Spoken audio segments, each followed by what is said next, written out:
Mayoral Memo with Matthew Dickerson from Dubbo Regional Council.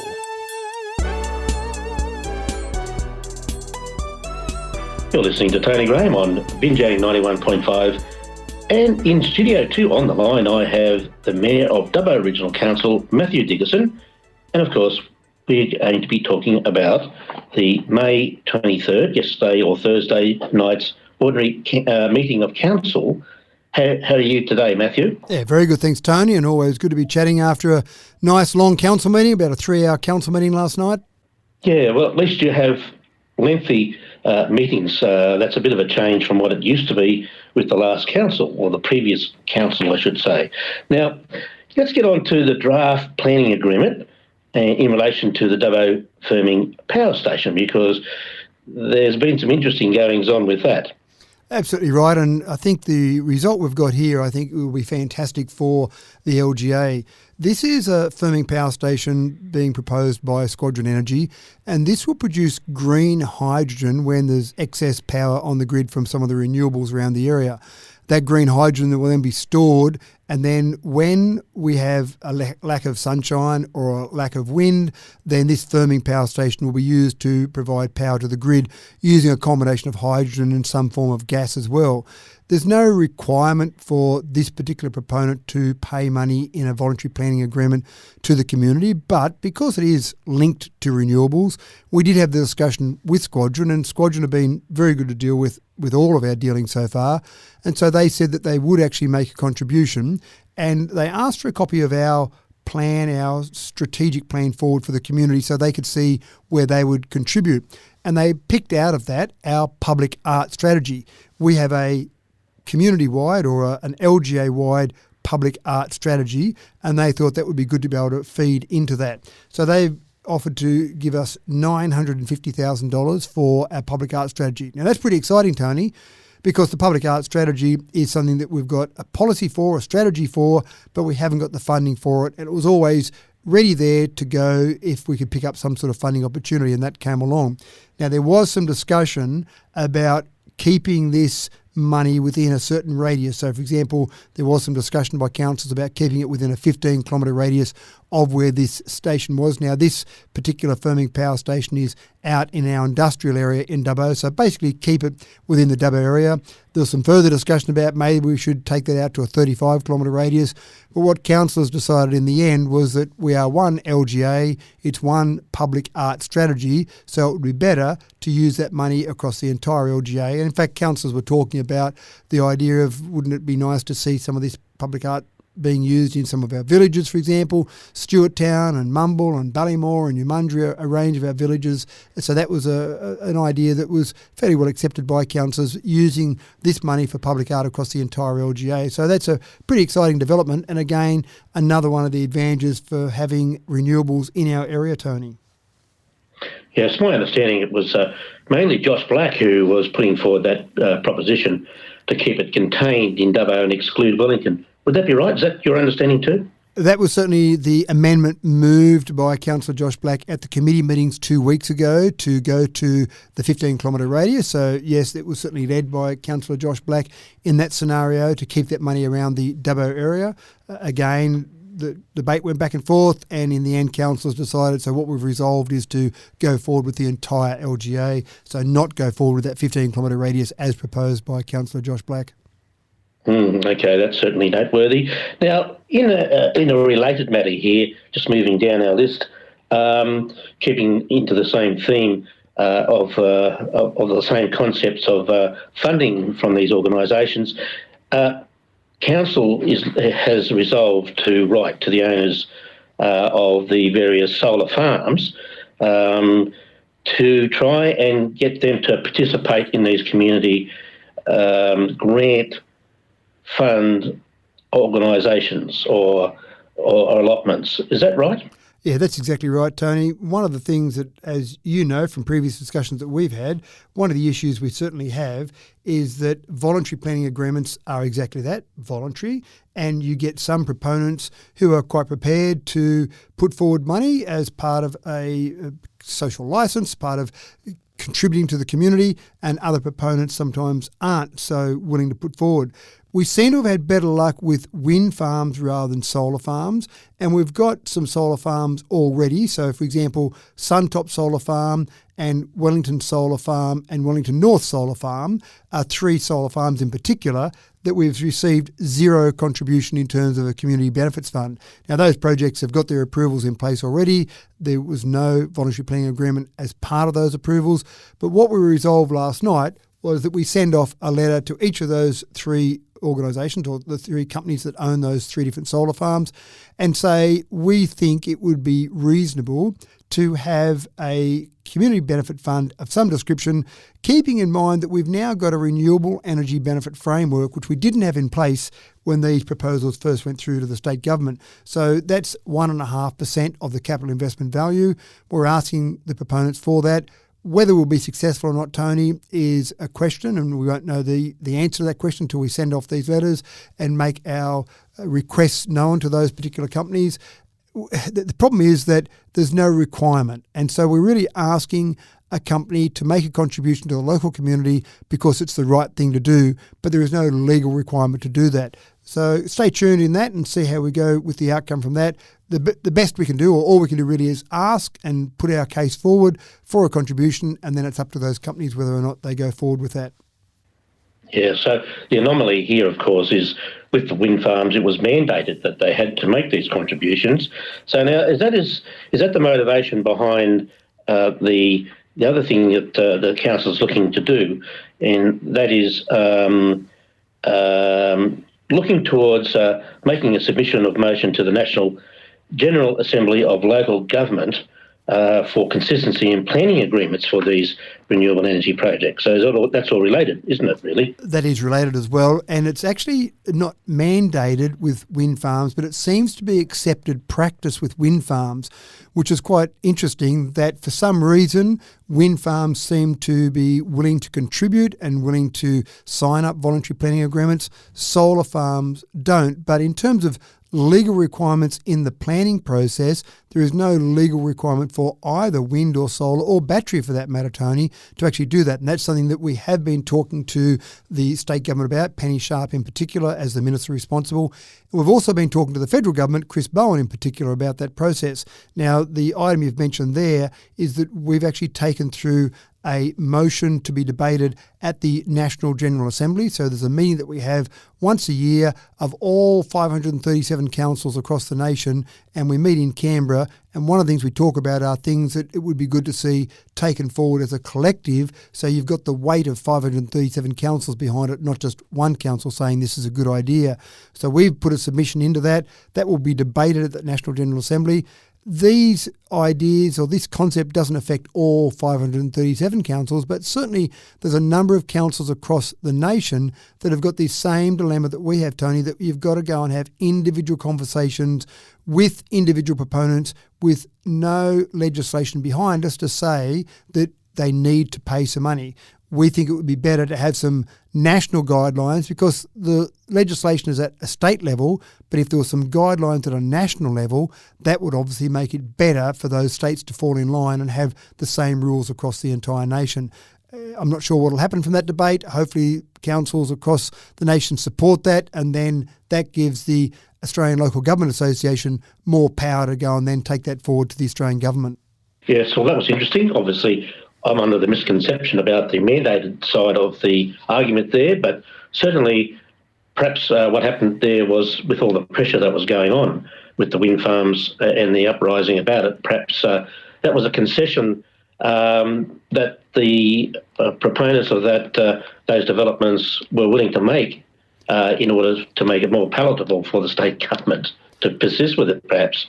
Many people, they all did Tony, it, you know. So. Yeah, many people, Tony, do think exactly as you think that there is a different requirement for wind farms as opposed to solar farms because it does seem to be accepted practice. Again, no legislated difference, but I think it is accepted practice in the industry that when you're doing wind farms, then typically you'll pay some form of community benefits fund, and solar farms are typically it seems to be an expectation to pay nothing. We would like to certainly change that, and our guidelines that we have, our framework that we have in place, certainly talks about that 1.5% for all projects. Okay, and looking at other things discussed, the draft budget, how's that going? The draft budget's still out on display, Tony. The submissions don't close until the 3rd of June. I'd encourage people to have a look at that draft budget. If they've got suggestions, they've got ideas, absolutely feed those through to council. That's what we're really asking for at the moment. And a final decision won't be made on that budget until the June council meeting. Okay. Now, there's another item here that interests me, and that is the Community Insight Survey. Were there any results from that? Certainly, we've got all the results in the business papers. There are a lot of questions in there. I won't go into detail in any of those questions, but I will say two things, Tony. One, the results are in the business papers. People can download those and look at those. But at our committee meetings in June, we've actually got Micromex, the company that did that survey for us, who will come along to the June committee meetings, deliver a presentation, take some questions from councillors. Basically, if you want to see more about that and learn more about that survey, I'd definitely say tune into the June committee meetings where that presentation will occur.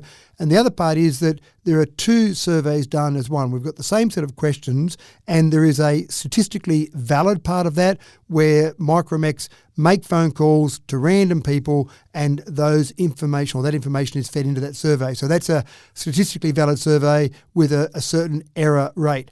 We also put it out there, which is not statistically valid, but it also gives you interesting information to say anyone that wants to fill in the survey, you can go online and you can fill in the survey as well. We haven't got those results yet because that was a larger survey sample, so those will be in our June committee meeting papers as well. So you'll have both sets of results, the statistically valid survey and the self-selected survey, and you'll also have Micromex delivering on that. So interesting information. I'd say tune in to the June committee meetings to see exactly what information comes out of that. Yeah, so compared to the last one, would you say there's been improvement? Certainly been improvements since the last survey done, and the last survey was done at the beginning of 2022. As you would remember, that was a month or a couple of months after the election that was held, so it was really a reflection on the previous council. It was a pretty bad result too, wasn't it? There were certainly some results that weren't something that any council would be proud of.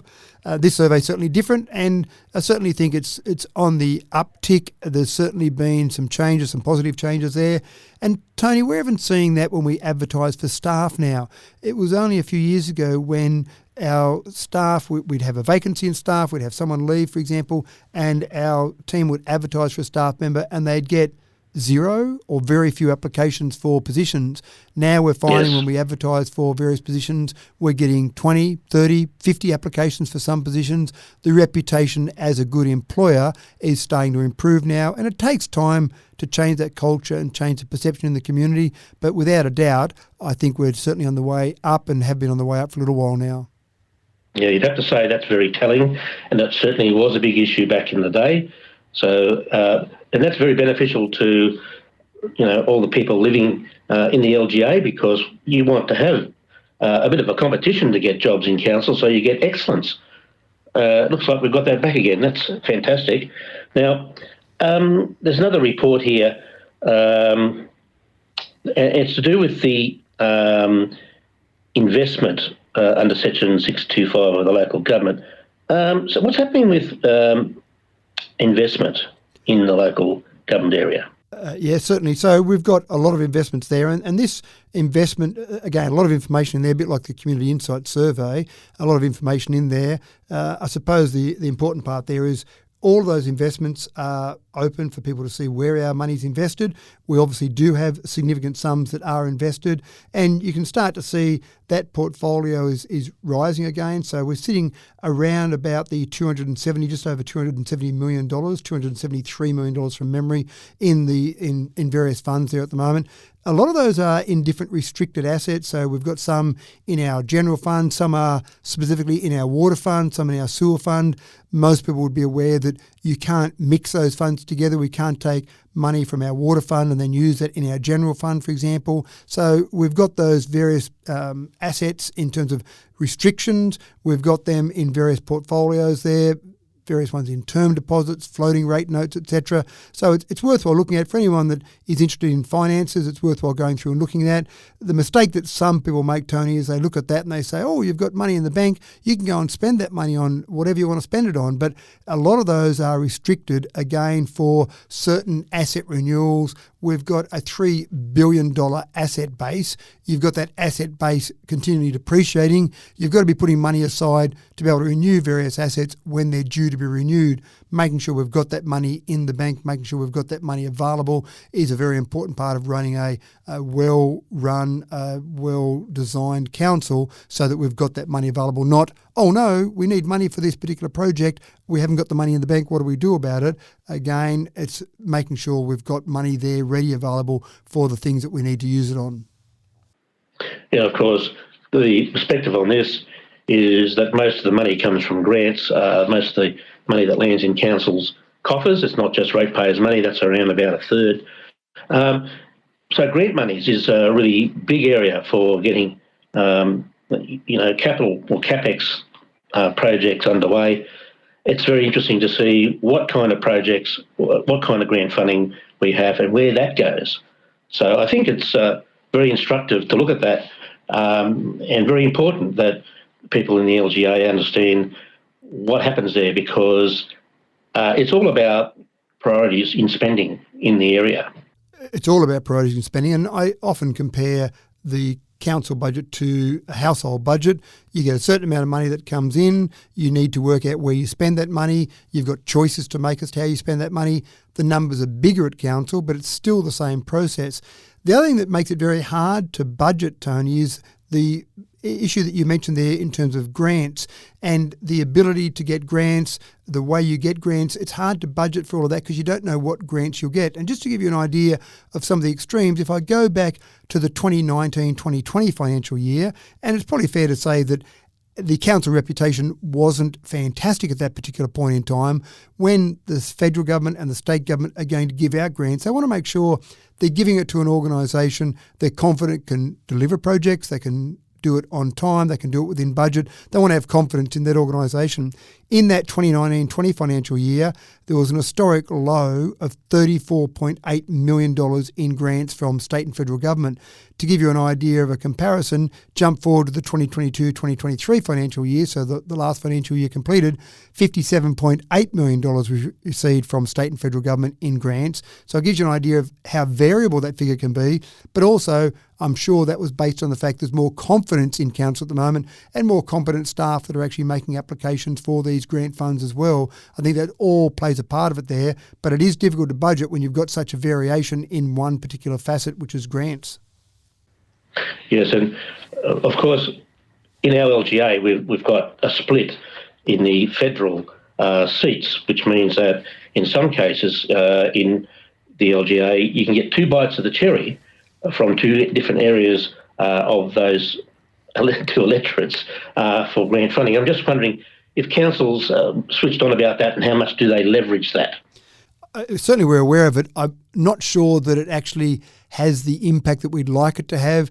And if I take the Growing Regions program, we were just successful in getting a $7.190 million grant out of the Growing Regions program. And essentially that's a program where you've got all the applications go into the federal government. They look at those applications, they do it on a merit-based process, and then they award those. I think they received something like 200 plus applications for that.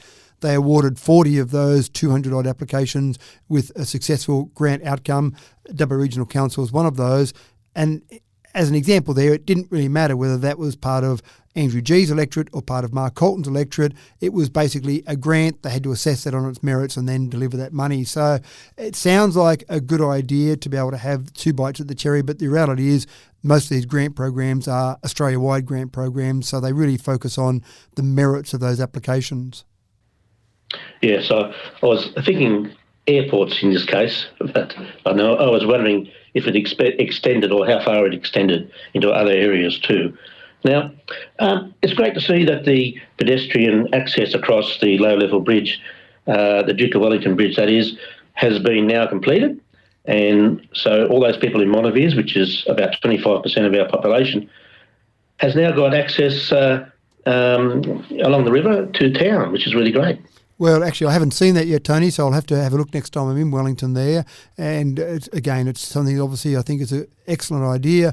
We'll continue to chase money to restore the riverbank area there and the bridge to its former glory, but we are talking over $20 million. So we've really got to rely on getting some sort of external grant to go forward with that project. But in the meantime, at least now, as you said, you've got pedestrian access across that, and I'm sure that'll be used by Wellington people. And again, I'm looking forward to looking at that next time I'm down there. Yeah, won't be long before the elections, council elections, that is, Matthew. 14 September 2024, Tony, so not that far away, and I'd encourage people to have a look at that. The more people stand, then the better outcomes we'll receive in terms of the quality of people that we end up with on council. And again, there are some workshops being run by local government New South Wales in our area to look at what might be involved in being a councillor, and I'd encourage people to look at that, talk to a councillor, find out more information. Some people get scared off about the idea because it is a lot of work, and in fact there was a wage recommendation in terms of how much councillors get paid. You don't get paid a lot. $27,050 will be the new allocation of wages for councillors. So it's not a lot of money you pay. You really do it because you're passionate about the community, but I would encourage as many people as possible to stand, Tony. Yeah, fantastic. Well, that's been a very compact, I think, comprehensive mayoral report on the meeting last night. So thank you very much, Matthew. Thank you, Tony, for your time. Always a pleasure to chat about council. Fantastic. We've been talking to the Mayor of Dubbo Regional Council, Matthew Dickerson, on Binjang 91.5.